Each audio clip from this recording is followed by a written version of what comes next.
Mickey Thompson, racer, builder, promoter, the first American to break 400 miles per hour, hitting 406 at the Bonneville Salt Flats, cementing his place in history. He was the fastest American alive, a competitor both on the track and in business, making him a man of more than a few enemies. On March 16, 1988, Mickey and his wife Trudy were shot and killed outside of their home in Bradbury, California. The case would go unsolved for almost 20 years, until 2007, when an old business partner named Michael Goodwin was convicted of hiring the gunman. But the story continues. Although Goodwin is in jail, whoever pulled the trigger is still out there.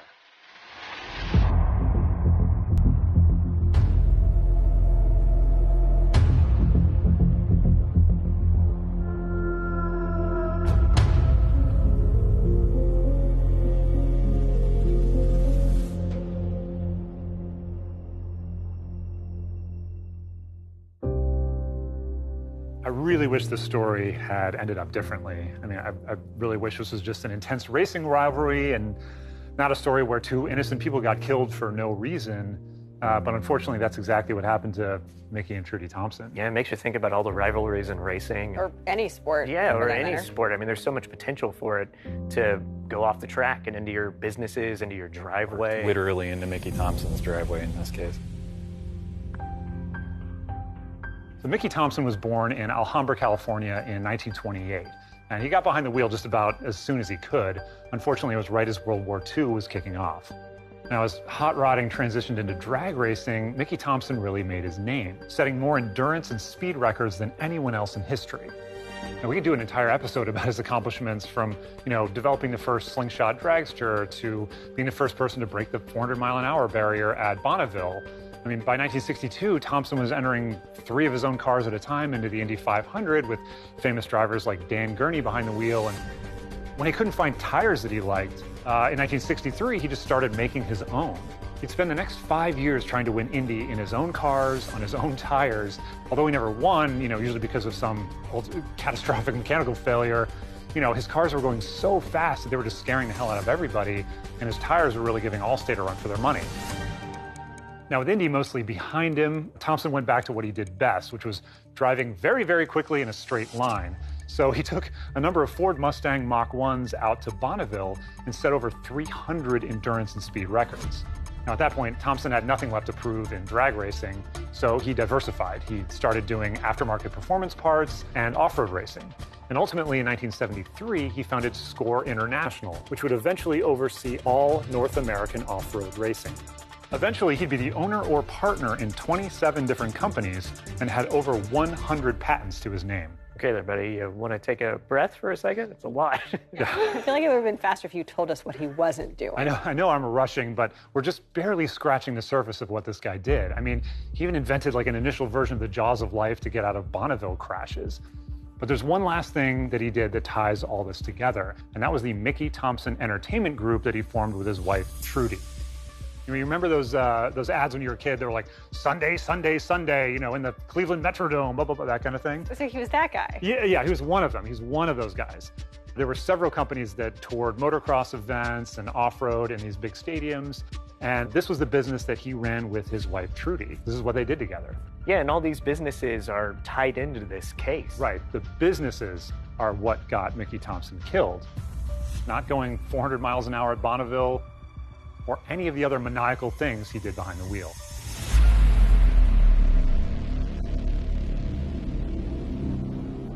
So it's early morning on March 16th, 1988. Trudy Thompson is backing her van down this driveway while her husband Mickey is walking around the side of the house to meet her. 2 assailants jump out from behind some bushes and attack, firing multiple shots. One of them hits the windshield of the van, which then runs into this column here. Trudy falls out of the van, trying to get away from whoever's attacking. Mickey tries to come to her aid, and both of them are shot several times. The assailants get away on bicycles, heading down a back road behind the house, which leads all the way down to the main surface streets. Now, at one point, a neighbor jumped out after hearing what was going on and fired their own gun at the assailants, but unfortunately, he didn't hit either of them. So the assailants disappeared down the hill, and off into obscurity. The case remained unsolved until 2007, when Thompson's old business partner, Mike Goodwin, was prosecuted for hiring the killers of Mickey and Trudy Thompson.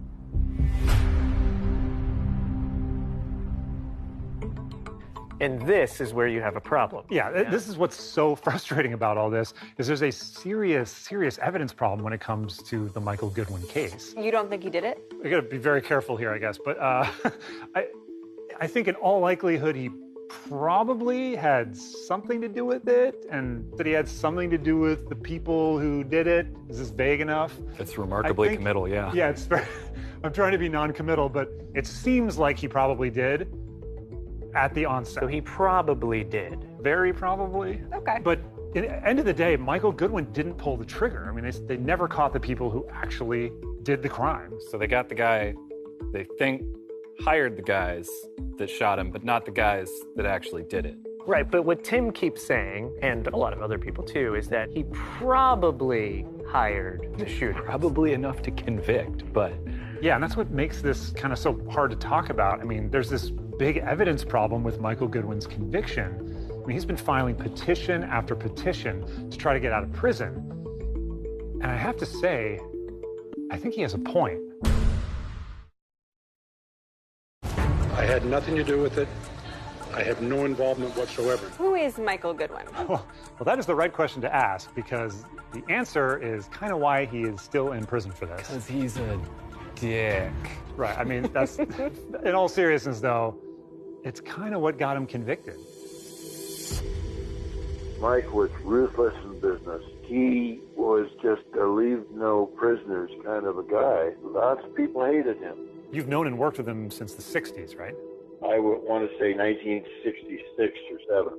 He did his first major concerts with my partner and I. And frankly, I was opposed to hiring him because I thought he was too brash. But we became very good friends in short order. Even with friends, I mean, Goodwin was intense, aggressive, shrewd. I mean, to many people, he was an unpleasant man. Coming into the 1980s, he was an experienced event promoter, instrumental in the growth of motocross racing in the 70s, eventually becoming the largest motorcycle racing promotion company in America. The business was enormously profitable, and Goodwin was doing a lot of business. Supposedly, his reputation as a tough negotiator and aggressive dealmaker caught the attention of Mickey Thompson. Goodwin was a very different type of individual than Thompson. They were both made out of the same mold, I guess. They were both promoters. Goodwin took off with the supercrosses, and Mickey did the off-road races. And Mickey called me, and he said, I've decided to go in business with Goodwin. And I said, you're out of your mind. He's going to screw you. That's Goodwin's DNA. No, I'm 59. Trudy wants me to retire. I'm going to kick back. I said, I'm telling you, Mickey, you will get screwed in this whole thing. But Thompson wouldn't pass up the opportunity, and Goodwin was far bigger and more successful, so Mickey and Mike joined forces to promote races together. The deal was 70-30 in Goodwin's favor. He'd put up most of the money and do most of the work, and get most of the profit.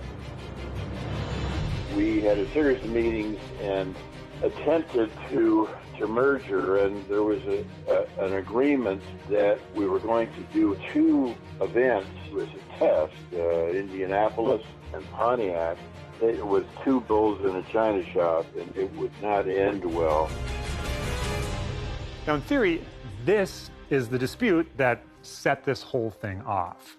Now, when it comes to, racing promotional drama, this is a tale as old as time. Okay, so what year is this? 1984? Yeah, it's 1984. Goodwin and Thompson go ahead with the tests.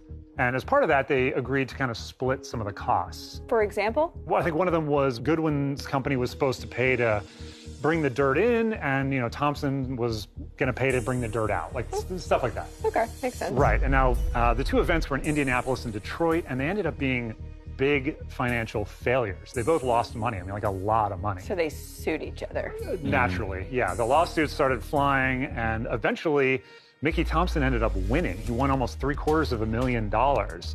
Now, everything that happens afterward is basically Goodwin saying, I'm not going to pay you. You're never getting this money. More lawsuits fly, and eventually, there's a decision, like you have to pay him. Goodwin has to declare bankruptcy. And some of his big events, like this Anaheim one, are under the control of Mickey Thompson. And Anaheim was his home turf. Yeah, that was his baby. I mean, he made a huge amount of money from that event. He'd run it for like 13 years, and allegedly in one day he made like 600 grand from that event. So it was a monster. So when you pull that out from under him, I mean, he's done. He's out. I think that really has a lot to do with this story. I mean, maybe everything to do with it. Anaheim? Yeah, exactly. I mean, there's just so many layers here. You have to remember that Mike Goodwin was not just the #1 guy in Supercross, really the father of Supercross. He was the #1 guy at the Anaheim Stadium event. I mean, Anaheim wasn't just his bread and butter, it was his brainchild. So when Supercross effectively went under the control of Mickey and Trudy Thompson, he didn't just lose a lot of money. I mean, he lost something that he invented. Yeah, it's sort of like he lost Supercross itself to his enemy. No, he effectively did. I mean, one minute Goodwin is the guy behind Supercross, and the next minute it's Thompson. And Thompson is doing it in Goodwin's house. But that is textbook motive. Yeah, it's not a big leap to think that he might want Thompson dead. But I mean, he certainly was not shy about No, saying that. No, he so. was not. He seemed to spend the next, like, however many years telling a remarkable number of people that he wanted Thompson dead and he'd never be caught because he's too smart, and a bunch of very specific weird things that were all very, very problematic and scary. That sounds like he is his own worst enemy. He really was, and that in and of itself is a big part of the problem. Yeah, the problem being the evidence problem. The lack of evidence problem. I mean, there is, and I can't stress this enough, there is literally no evidence tying Mike Goodwin directly to this crime. Like, nothing, none. I mean, he was essentially convicted for running his mouth.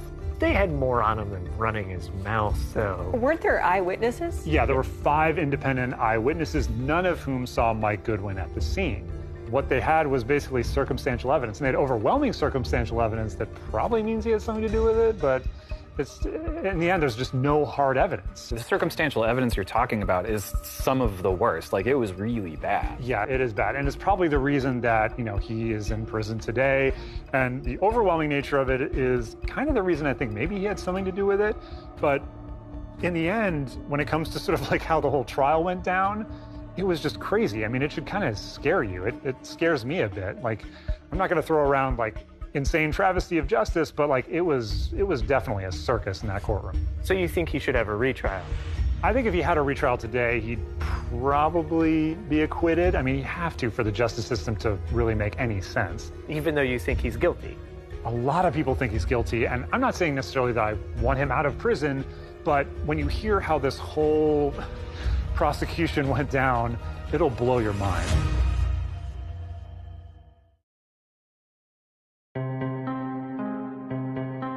The Thompsons were killed in March of 1988, and Goodwin was a prime suspect, but there was no evidence tying him to the crime. Okay, what evidence did they have? Well, they had all the evidence you'd kind of assume that they would. I mean, they had bullets, and there was some clothing left at the scene, and there were about 5 eyewitnesses. Oh, what did the eyewitnesses say? The witnesses saw 2 people shoot Mickey and Trudy Thompson. Now, their descriptions all mostly matched, but right out of the gate, we come to a huge discrepancy in this whole story. This is a 911 call transcript from a guy named Anthony Triarci. He was a neighbor of the Thompsons, and he was a witness to the murders. So if you look actually under the underline, what I saw was a white guy with black pants, and later goes to describe 5'7", 5'10", black hair, black jacket, black pants, maybe 175 pounds, but a white guy in black clothing. But when the description went out to the public, this is what we got. These are 2 black men, roughly the same size and physical description, but it is 2 black men in black clothing, no longer white men in black clothing. So somewhere that obviously had a radical right turn. It's unbelievable. Yeah, is it though? So when I heard that, I had the same reaction that you all did. But when you look into it a little bit further, it might not be that simple.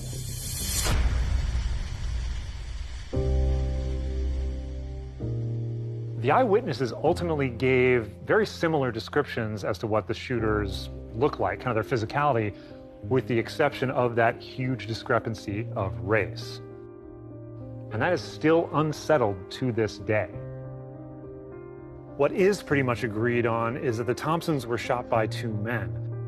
The pair hopped on bicycles and rode away, using the bike path running past the house. The eyewitnesses could not ID anyone, much less Michael Goodwin. Okay, the detectives, though, did have every reason to suspect Michael Goodwin. Yeah, but they didn't have enough to build a case, and that was kind of it for about 10 years. It was just nothing. Now, fast forward to 1998, and Los Angeles Sheriff's Detective Mark Lilienfeld is assigned to the case. And Lilienfeld ends up interviewing a neighbor of the Thompsons, a guy named Ronald Stevens. Now, Stevens lived about a half a mile away and had told police in 1988 that a few weeks before the murder, he had seen a 1970s Malibu station wagon. It was kind of a rusty green, parked in front of his house, facing the wrong direction. And there were two guys inside the car, and one of them was using binoculars. And when he went out to talk to them, because it just seemed odd, I guess that doesn't happen to him a lot, he went out to confront them, they just sped off. And now this witness in 1998 says that he could ID one of the men from that vehicle as Michael Goodwin. He picked him out of a six-pack or something? It's even better than that. There was a court order issued for Michael Goodwin to appear in a lineup. Now, he appealed that and won, but there was a catch. He could be forced to appear in a lineup if he was under arrest. So you can guess what happened next? Yeah, so they arrest him under suspicion of murder, put him in the lineup, then immediately drop the charges and let him go. And he gets picked in the lineup. Bingo. Yep. 10 years later. By a guy who saw him from a distance a decade before. Like, that's a pretty good memory. Better than mine. I trust it. Either way, as soon as Ronald Stevens picked out Mike Goodwin out of that lineup, it jump-started the cold case and they prosecuted. It's a murder mystery that's haunted investigators for 13 long years. Well, now, the prime suspect in the killings of Mickey Thompson and his wife will finally face a grand jury. That kind of accusatory language was pretty normal. Being the 90s, high-profile murder trials were good TV. The more sensational, the better. So would his ex-partner put out a contract on the racing legend? It's a question that will likely remain unanswered because Goodwin refuses to cooperate with the police. Is there something about his behavior that strikes you as unusual? It's not unusual if you're a guilty person. Goodwin was guilty before the trial started. Yeah, but it wasn't until 2007 that Goodwin was convicted, right? Right. Now, they didn't even grab him until 2001. They snatched him up from a dinner at his dad's place in Dana Point, California, and it took them 6 years to figure out how to prosecute. He just sat in jail that whole time. Wow. Can you do that? That seems super problematic in general. Yeah, I mean, like, I guess it works if he's guilty. Right, and if he's not, well, you're just out 6 years.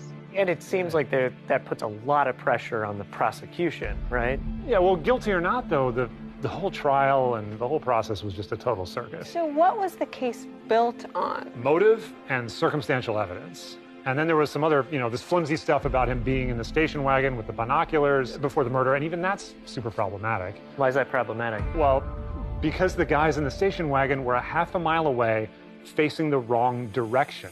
I mean, I went up there and looked around to see what that spot would feel like. It is total spaghetti. It's up and down, it's very hilly and twisty. You can't see a house that's 200 yards away, let alone half of a mile. I mean, they were faced the wrong direction. So unless they were using binoculars to look in the rear view mirror, which is crazy. But clever.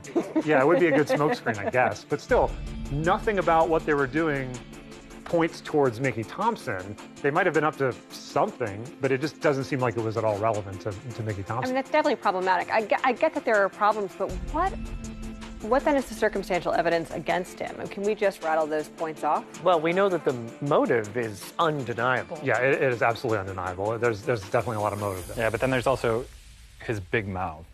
Yeah, he did threaten to kill Mickey Thompson a number of times, according to a bunch of people. And then there's that little story of how he left the country with a bunch of money. And I was getting to that. Ooh. About 2 months before the murders, Mike Goodwin and his wife bought a large, like 6-figure lump of gold coins. They also wired a bunch of money to the Turks and Caicos, bought a $400,000 sailboat, and then about 5 months after the murders, sailed off and left the country for about 2 years. Not a good look. So it's super conspicuous. Yeah, and then there's the fact that this wasn't a robbery. I mean, the Thompsons had about $4,000 in cash and like $70,000 in jewelry on them when they were murdered, and none of that was touched. Yeah, it was personal. Then there's the fact that 2 days before the murder, Goodwin offered to settle the dispute, and Thompson rejected the terms. Then there's Ronald Stevens picking out Mike Goodwin as one of the guys in the station wagon that was stalking Mickey Thompson, and that's really the bulk of it. I mean, that's about it. That's what they got him on. All right. So what was the defense? Well, that's where things get really wild. Ladies and gentlemen, the evidence in this case will show that although Mickey and Trudy Thompson died, were murdered, were assassinated on March 16th, 1988, their demise actually began some 4 years earlier, when Mickey and Trudy Thompson met and went into business with Michael Frank Goodwin.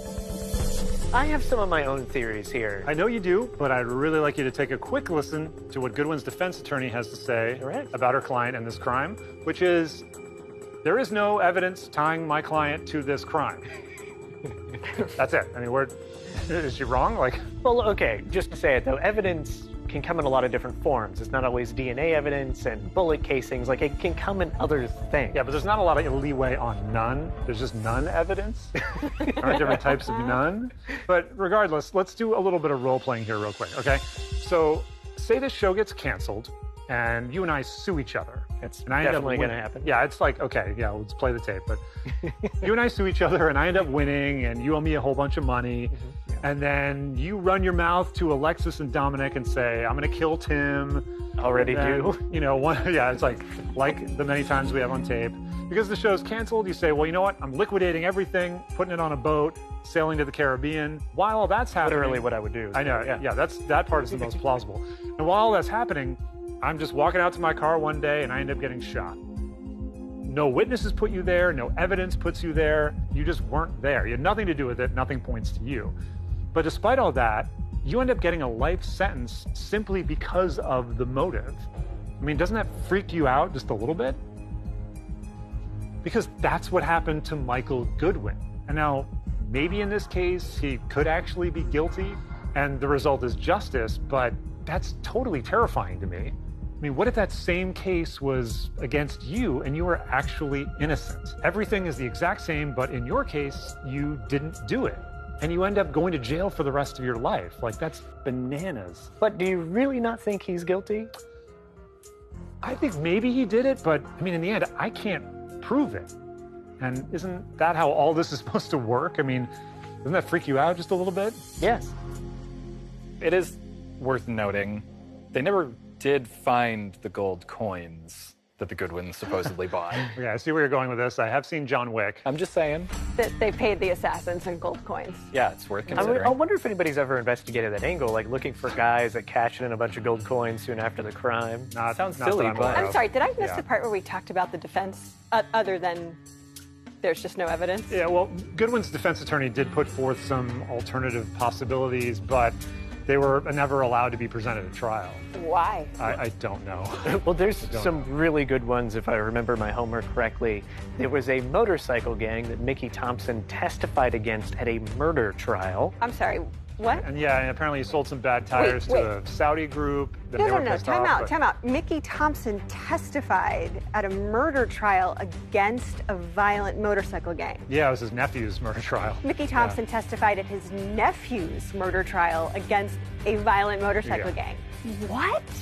And why am I legitimately just hearing about this right now? This was never shown in court because it was ruled inadmissible. I mean, at this point, nothing is going to surprise me. I don't understand. Okay, what happened? So, Mickey Thompson had a nephew named Scott Campbell. Okay. And Scott Campbell was a drug dealer in the 70s, and in 79, I believe, he was arrested for manslaughter for the murder of another drug dealer who had some ties to the Vagos motorcycle gang. Okay, so Mickey Thompson's nephew killed another drug dealer. Right, so 3 years later, they got him back. He was killed by an associate of the Vagos gang during a cocaine deal. They shot him? They threw him out of a plane. You knew about this? I stay up late. Okay, so Mickey Thompson testified against the guy who threw his nephew out of a plane. Right, that was Larry Cowell. Cowell? Who the hell is that? He owns a auto repair shop for Panteras. Okay, why does that matter? Oh, because Mickey Thompson blew Larry Cowell's alibi. How? So part of the alibi was Larry was working on Campbell's car, and so Cowell kept calling Scott Campbell and leaving him messages that his car was done, he could come by and pick it up. This was sort of an effort to make himself look innocent, like he had nothing to do with what was going on. How does that connect to Mickey Thompson? Well, Mickey Thompson went down to the auto body shop and saw that Scott's car was just in pieces, so knew something was up at that point. So Cowell was convicted of murder because Mickey Thompson saw that his nephew's car wasn't finished being repaired. Well, yeah, there was that and a bunch of other evidence and stuff, including like just the fact that he definitely did it. But the big but here is the conviction was overturned. Right, it was a forced confession? Yeah, some investigators sort of leaned on Cowell pretty hard and got a coerced confession, so of course his conviction wouldn't hold up. Wait, was there supposed to be a retrial? Yes, there was. And was Mickey Thompson supposed to testify at the retrial? Yes, he was. And did he? He did not. Why did he not? Because he was killed before the retrial could happen. Okay. So Mike Goodwin and Mickey Thompson's partnership starts ugly and ends uglier, with lawsuits and Goodwin raging about getting rid of Thompson, who gets killed. Over a decade later, Goodwin goes on trial for ordering the murder. There's a lot of questionable behavior and clear motive, but no actual evidence against Mike Goodwin. Then it turns out that Mickey Thompson might have had more immediate threats on his life than Goodwin, including being a witness in a murder trial against a guy in a violent biker gang who murdered Thompson's nephew. Yep. How is this not admissible? What am I missing? Are there more players? Yes. The defense suggested that Cowell hired this hitman named Dean Kennedy, who then sort of farmed out the duties of that hit to two known hitmen, one named John Young and the other one named Kit Papula. And for the record, John Young is a tall black man, and Kit Papula is a stockier man of Samoan descent. Okay, which might have matched some of the witness testimonies from earlier, but not all of them. Right. Now, we should note that just a couple of months earlier, Dean Kennedy had hired these two guys to kill a few people under very similar circumstances. What are similar circumstances? So get this. So in the other hits, the killers were told not only to kill the target, but also the girl with the target. This is incredible. Well, there's one more really important thing to bring up. We've mentioned a couple of times these key witnesses saw white men, but yet other witnesses saw black men. These sketches released officially by the Sheriff's Department were two black men. Right. We've so far gone on the assumption that these sketches could be wrong as a result of these, contradicting witness statements. Well, one of the incorrect sketches released by the Sheriff's Department was identified as John Young by one of Dean Kennedy's neighbors. Okay, let me see if I can get all this straight. Mickey Thompson's nephew was killed. Thrown out of a plane. Mickey Thompson testifies against the killer. The killer goes to jail. The killer gets out of jail on a technicality, and before Mickey Thompson can testify again, he's killed. Right so far? Yeah. Okay. And then we have the names of two hired killers who committed virtually the same crimes not months before, and who were both connected to Larry Cowell, the man against whom Mickey Thompson was testifying. Right. Yes. And then one of those killers matches the sketches put out in the original Mickey Thompson murder inquiry. Right. Okay. Anything else to add? Yes. Mm-mm. The hitchhiker. Of course, there's a hitchhiker. Cops scooped up a suspicious hitchhiker a couple of miles from the murder site named Joey Hunter.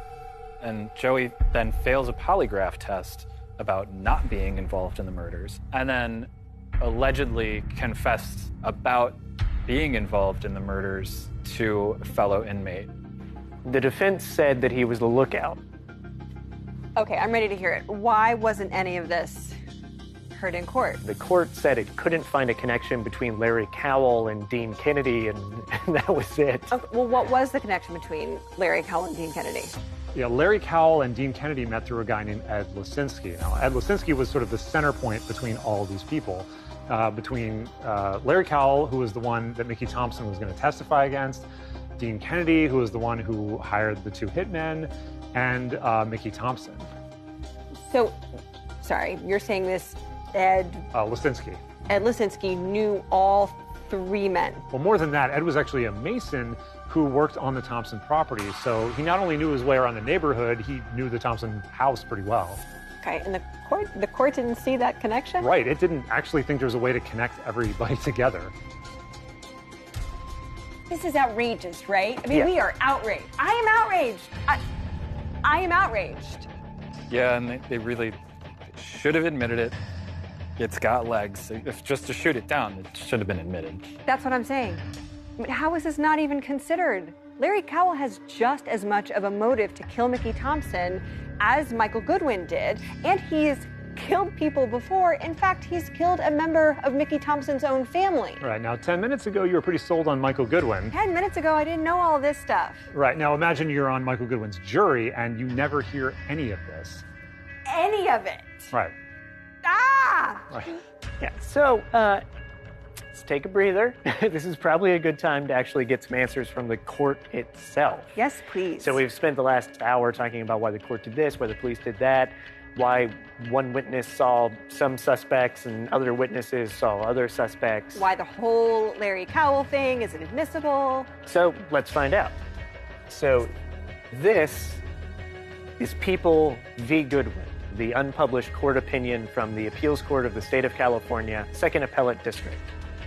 It was issued on January 26, 2015, and an opinion on everything we've been talking about is in here, including a new theory dismissed by the courts that I honestly think we should take a look at.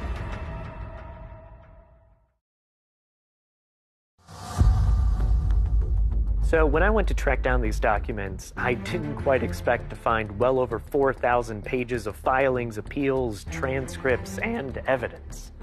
Then again, it was a high-profile murder trial, so you'd hope everybody was going to be thorough, and thankfully the court delivered on that.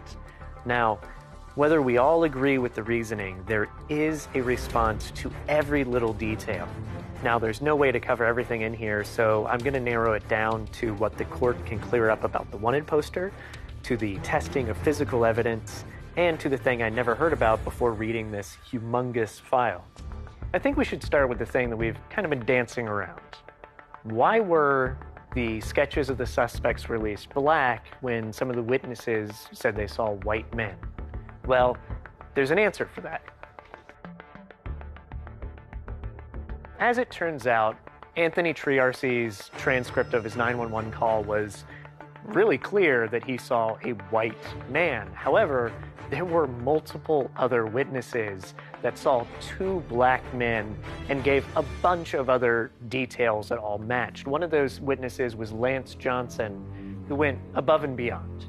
When Lance saw the murder taking place and saw the suspects, he actually grabbed his own gun, ran outside, and took a shot at the suspects. Bold move. Now, without getting into the potential bias of the witnesses, it seems like the sketches of the suspects were really done to taking the information that the sheriff's department thought was the most accurate. So, next is DNA. DNA. It's the first we've heard of that today. Yes, it is. So there was actually a stun gun found at the scene of the crime, and there was a hair on the stun gun. Now, according to the court, for some reason, while Michael Goodwin was being prosecuted, it turns out that Detective Lillienfield had never asked for a DNA report on that hair, but Goodwin's defense team did. I can't 100% confirm that that's accurate, but we did get a copy of what we think are the DNA results of that test. So the results are that it did not match Michael Goodwin's hair. What is unclear is if this was run through CODIS or any other databases to find out who the hair could have belonged to. How is that unclear? Well, if they did, nobody documented it in the court records, at least that we've been able to access. But that's not all. Both the Thompsons had DNA under their fingernails, thinking that they might have scratched their attackers during the crime, but that wasn't tested at all. Why? Why? Because Goodwin wasn't the shooter. That DNA wouldn't matter in his trial. But some would argue that if the DNA was tested and matched, the killer could be found and it could exonerate Goodwin. There's something else in the appellate court opinion that I found really interesting. A friend of Mickey Thompson's told police that he heard Mickey Thompson say the night before the crime, mind you, that he was in possession of $250,000 in gold. Hold on. I thought Goodwin had the gold. He did, that's correct. But this is about Thompson, who, according to this Eric Miller guy, had $250,000 worth of gold coins on him or in his home the morning of the shooting. Which, of course, was never found. Well, either because it didn't exist in the first place or because it was stolen. So right, that's the argument. That's the argument that Goodwin's defense team said, which is if he had $250,000 worth of gold coins on him and it's gone, then that supports a robbery. And that also explains why witnesses saw these two suspects leave the scene of the crime with a small satchel. But even if that was true, the way that the shooting happened, it seems way too personal. From the ambush to just the really intense way that everything played out, it just doesn't feel like people went there to take stuff. The men who showed up there did it with the express purpose to do harm. Now, having said that, I think it's important to propose a new theory that we should consider that I honestly haven't read or heard anywhere else. And it's all based on this Eric Miller information that the court dismissed out of hand. We know with certainty that Michael Goodwin bought gold coins in 1988. Yeah, it was at least, 700 golden eagle coins? Yes. Now, as far as we know, he purchased those coins after the Thompsons were killed. We also know that pretty much right up until the crime, Michael Goodwin was trying to make deals with Mickey Thompson, trying to make things right. Let's assume this Eric Miller guy was right, and that Mickey Thompson suddenly came into $250,000 worth of gold coins. Where did they come from, and why did he have them? You really think Goodwin is that smart? Is he that crafty? I mean, Goodwin owes Thompson money, and he wants him dead. What better way to pay off your hitmen than have them sort of take their payment right off the victim? Think about it. Let's just play it out. So you're suggesting that the night before the crime, Goodwin gives Thompson $250,000 in gold coins to sort of pay down some of the debt, when in reality, he's just leaving it there for the hitmen who are coming the next day? Is that what we're talking about? See, maybe that's why they didn't steal anything from the home during the killing, and why witnesses saw them with a small satchel. Yeah, that's not so far-fetched. No, it's really not. I mean, like, as far as we know, the gold coins that Goodwin got in 1988 are still missing, so. Yeah, I hadn't thought of that. But I don't know, maybe there's something to it. Why'd he come back anyway? Goodwin? Yeah, he pieced out on his sailboat for 2 years after the shooting. Yeah, he did. He took his 57-foot Wellington motor sailor to Central America, but that trip came to an abrupt end on a river in Guatemala.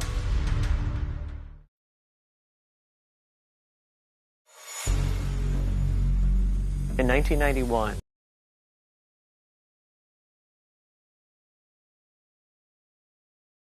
yacht.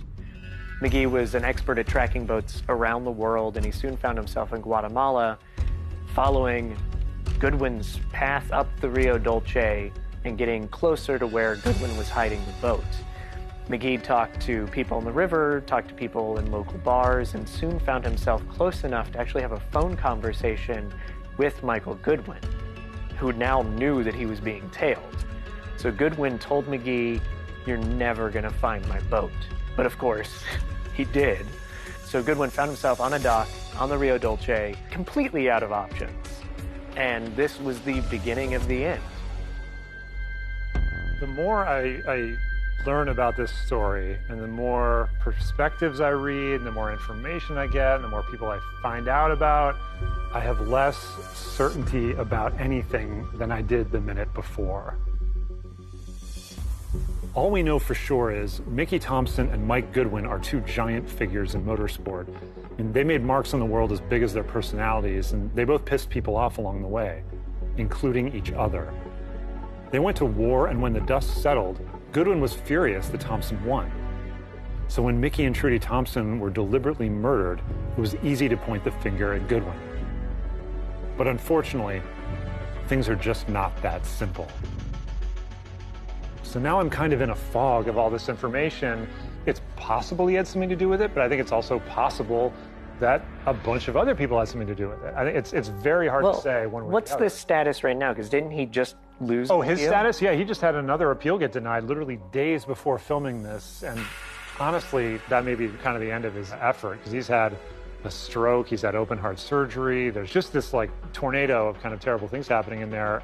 You know, I'm not here to be like, get Mike Goodwin out of jail, but at the end of it all, I kind of think his original trial was a mess, and he probably deserves another one, but I don't know what the outcome of that will necessarily be. I feel like, based on looking at the evidence that we have to look at, he'd probably be acquitted, but I don't know if that necessarily is a good or bad thing.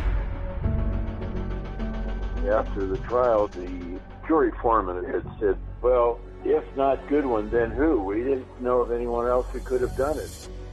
Plus, we thought he had lost his moral compass. He had no moral compass, and that's how we convicted him.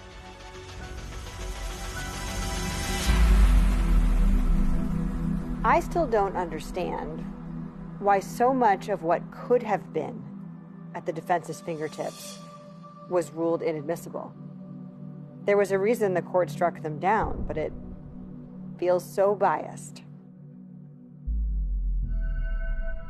Goodwin was the most arrogant person in the world. I mean, he was convinced he was going to win, and I don't know if his lawyer screwed him over or what, but I don't think he got a fair trial.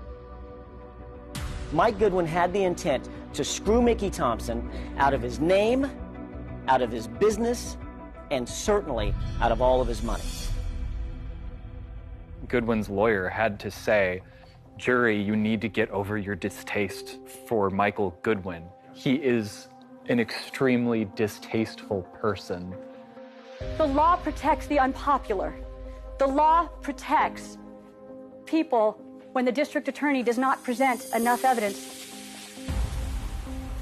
If I put myself in the shoes of a juror, I cannot, without a reasonable doubt, say, oh yeah, he's guilty. I mean, even if I think he had something to do with it, I can't in my right mind say that you're guilty based on what's here. That's what the judicial system is supposed to be about, right? I mean, innocent until proven guilty, beyond doubt. Yeah, and there's just so much doubt. Mickey Thompson's death was a brutal tragedy for his family and a loss for the whole world. And to me, it's an additional tragedy that more effort seems to have been spent going after Goodwin than there was trying to find who the actual shooters were.